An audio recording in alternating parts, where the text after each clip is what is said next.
देर नगरी नाटक जो भारतेंदु हरिश्चंद्र द्वारा रचित है और यह हास्य व्यंग नाटक है जिसमें सामाजिक और राजनीतिक परिवेश पर क्या किया गया है, तीखा व्यंग किया गया है।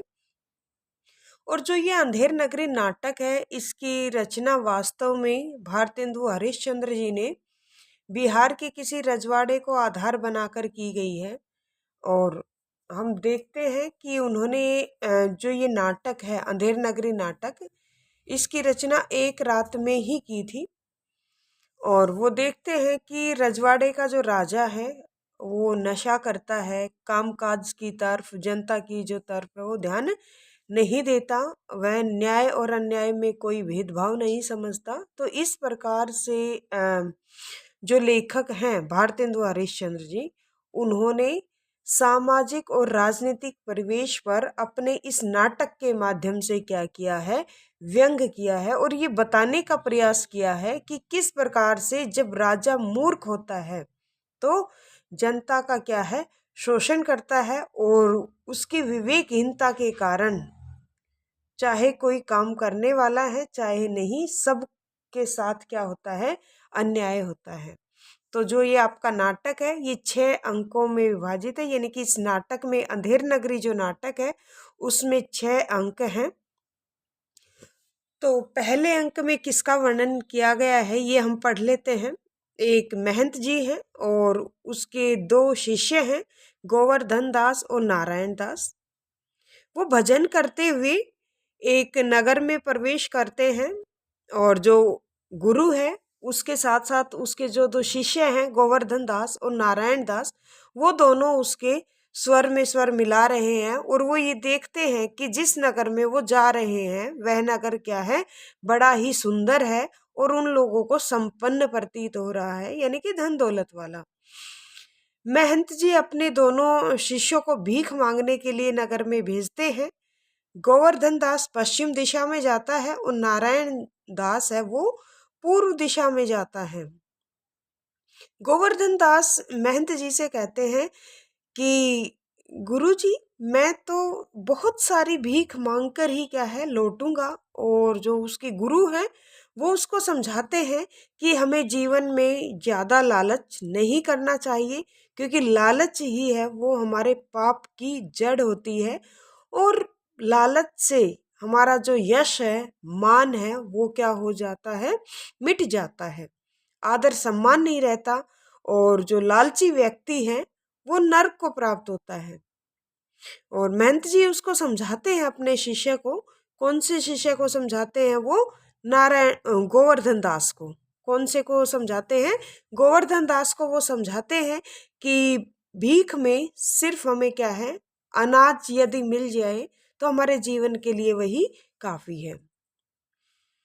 फिर हम देखते हैं कि नाटक में जो दूसरा अंक है उसमें बाजार का वर्णन किया गया है कि किस तरह से माल बेचने वाले जो लोग हैं वो अपने अपने तरीके से ग्राहकों को अपनी ओर आकर्षित करते हैं। कबाब वाला अपने द्वारा जो कबाब बनाया जाता है उसका अतिशयोक्तिपूर्ण प्रशंसा करते हुए ग्राहकों को बुलाता है। इसी तरह से जो भुने हुए चने बेचने वाला है वो भी, जिसका नाम घासीराम है, वो गाना गा गा कर क्या है, अपने माल को बेचता है। और उसके बाद नारंगी बेचने वाले हैं, हलवाई है, गुलाब जामुन वाले हैं।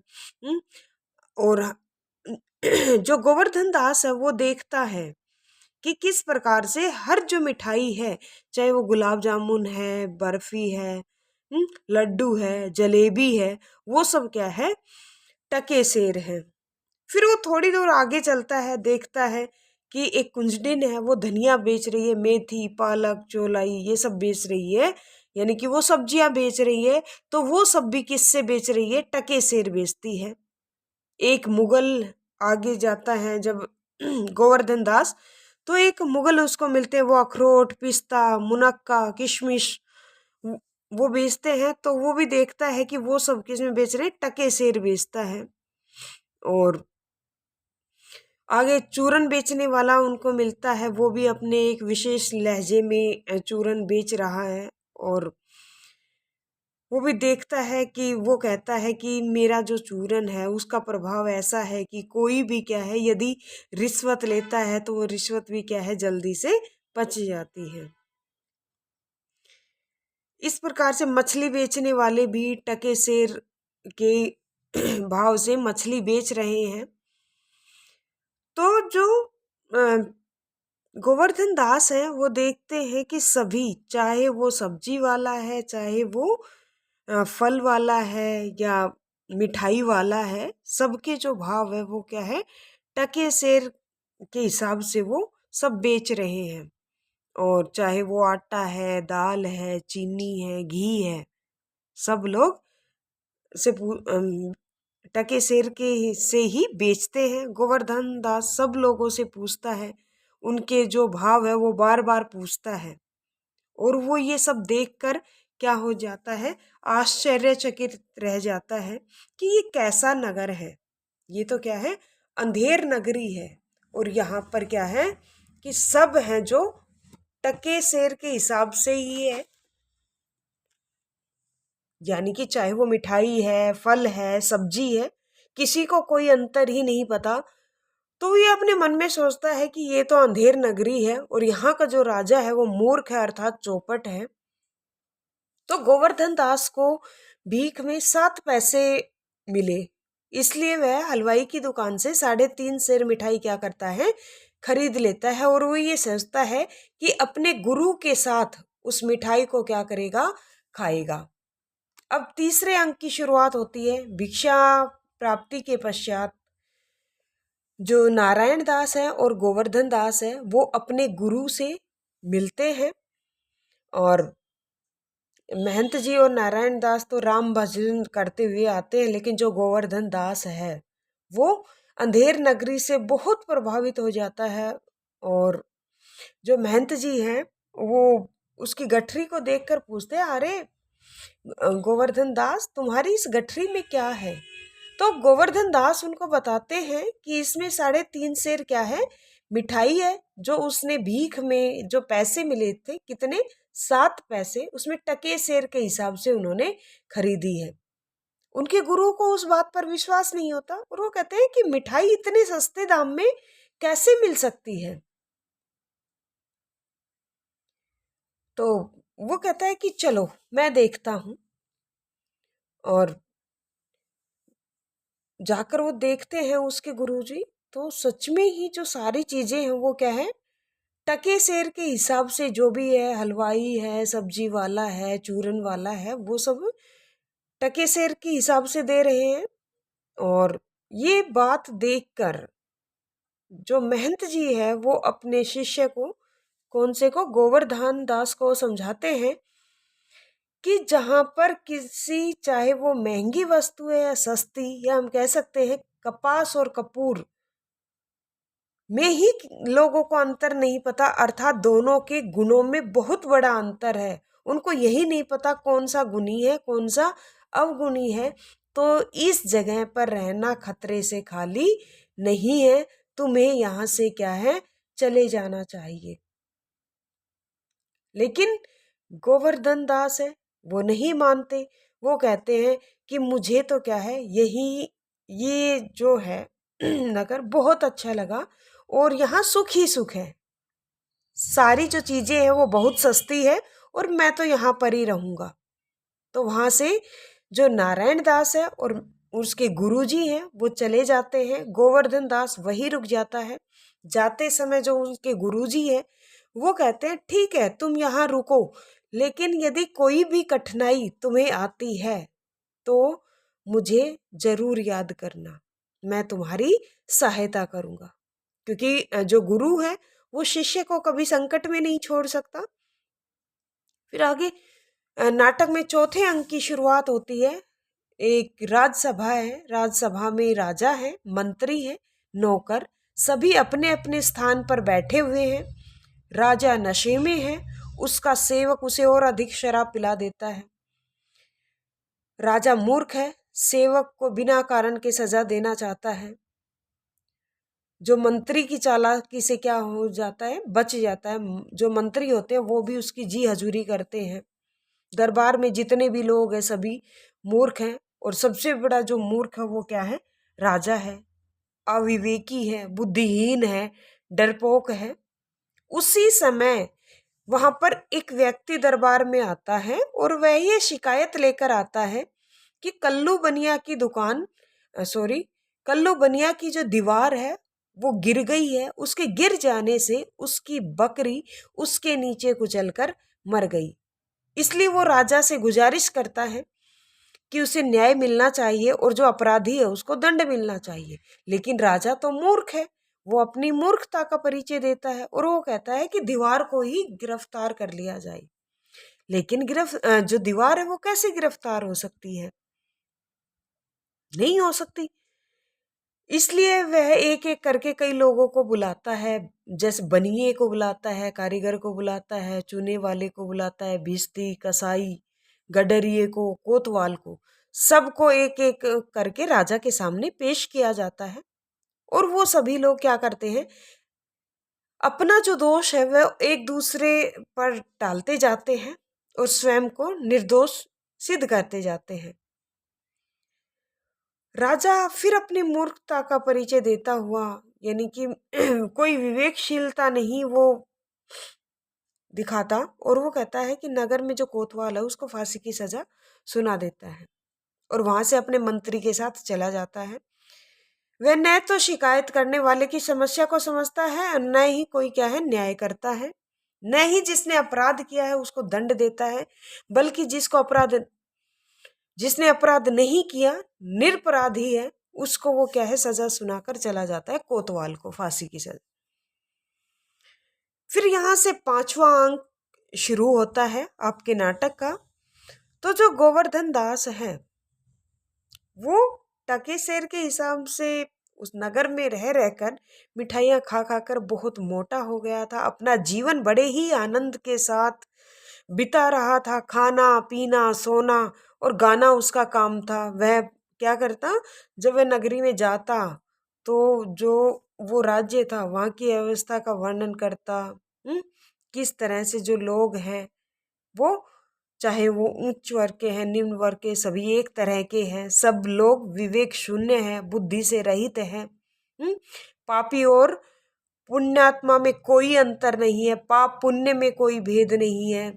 जो राजा है उसके प्रति लोगों की अंधभक्ति है, वह जो कुछ भी करता है सब लोग उसको बिना सोचे समझे स्वीकार कर लेते हैं। सब लोगों के लिए जो राजा है वही क्या है, ईश्वर का अवतार है।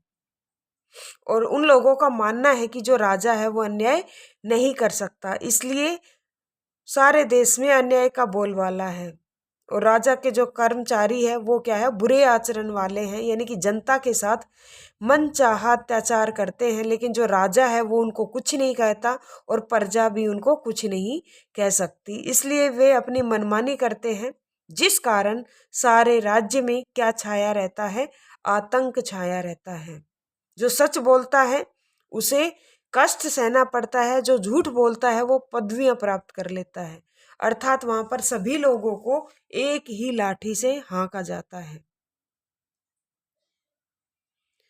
सभी जगह धोखेबाज और जो कपटी लोग हैं उनका वर्चस्व है।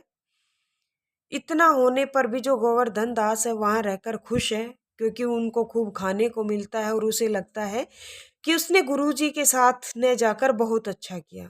वो इतना सोच रहा होता है, उसी समय 4 सिपाही आते हैं और आकर उसको पकड़ कर ले जाते हैं और कहते हैं उसको फांसी के फंदे पर लटकाया जाएगा। इतना सुनकर ही जो गोवर्धन दास है वो डर जाते हैं और वो कहते हैं क्यों मुझे फांसी के फंदे पर क्यों चढ़ाया जाएगा। तो इसलिए जो सिपाही है वो उसको बताते हैं कि कोतवाल को राजा ने फांसी की सजा सुनाई थी, लेकिन जो फंदा है वो बड़े आकार का होने के कारण क्या है कि बड़ा बन गया, और कोतवाल की जो गर्दन है वो तो छोटी है, इसलिए उसकी जो गर्दन है वो पूरी नहीं आती। तो राजा ने क्या है तुम्हें बुलाया है, वैसे भी इस राज्य में जो साधु महात्मा है उनकी जो दशा है वो कैसी है, दयनीय है। इसलिए जो गोवर्धन दास है वो देखता है कि मेरी जो सहायता है वो कौन करेगा। वो अपने गुरु जी को याद करता है और वो कहता है कि मेरी रक्षा तो कौन है, मेरे गुरु ही करेंगे। लेकिन जो चारों सिपाही हैं वो उसको जबरदस्ती पकड़ कर ले जाते हैं। फिर यहाँ से जो नाटक का छठा अंक है वो शुरू होता है कि जो गोवर्धन दास है उसको शमशान घाट ले जाया जाता है, उसे फांसी पर, ताकि उसको फांसी पर क्या किया जा सके, लटकाया जा सके।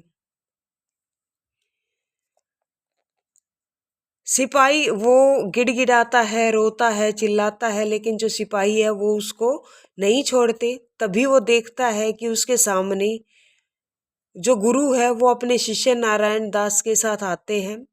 और जब वो उससे बात करते हैं, किससे, गोवर्धन दास से, तो गोवर्धन दास अपनी सारा दुख है वो बताता है।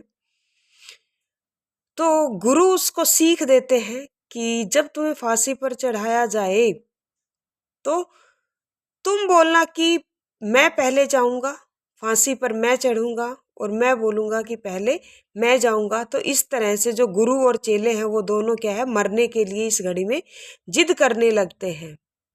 चेला अपने गुरु से कहता है कि मैं पहले जाऊंगा, क्योंकि आप तो गुरु हैं, इसलिए पहले मैं जाऊंगा, मैं फांसी पर चढ़ूंगा। गुरु कहते हैं नहीं, मैं फांसी पर जाऊंगा। इस तरह से गुरु और चेले के विवाद को देखकर जो सिपाही वहां खड़े होते हैं वो हैरान हो जाते हैं कि ये दोनों मरने के लिए इतने उतावले क्यों हो रहे हैं, क्यों विवाद कर रहे हैं। इतने में जो राजा है वो अपने मंत्री कोतवाल के साथ वहां आता है और वो देखता है कि गुरु और जो चेले हैं वो दोनों आपस में क्या है, फांसी पर चढ़ने के लिए लड़ रहे हैं। तो वो कहते हैं कि भाई क्यों लड़ रहे हो दोनों। तो उसके गुरु कहते हैं कि ये ऐसा समय है कि इस समय जो फांसी के फंदे पर चढ़ेगा वो क्या है, सीधा स्वर्ग में जाएगा। तो राजा है वो मूर्ख होता है, वो कहता है एक राजा के होते हुए तुम कैसे फांसी पर चढ़ सकते हो पहले। तो राजा है वो क्या करता है, वो फांसी पर चढ़ जाता है। इस प्रकार हमने पढ़ा इस नाटक में, अंधेर नगरी नाटक है जो प्रहसन है आपका। और अंधेर नगरी नाटक में देखा कि किस प्रकार से जो राजा है वो विवेक शून्य है और उसकी विवेक शून्यता के कारण, मूर्खता के कारण जो जनता है वो भी क्या है, परेशान है। तो जो लेखक हैं भारतेंदु हरिश्चंद्र जी, उन्होंने अंधेर नगरी नाटक के माध्यम से यह बताने का प्रयास किया है कि किस प्रकार से जब समाज में राजनीतिक और सामाजिक अव्यवस्था का बोलबाला होता है तो जो जनता है वो संकट से गुजरती है। धन्यवाद। यदि आपको वीडियो अच्छी लगे तो लाइक और शेयर जरूर करें।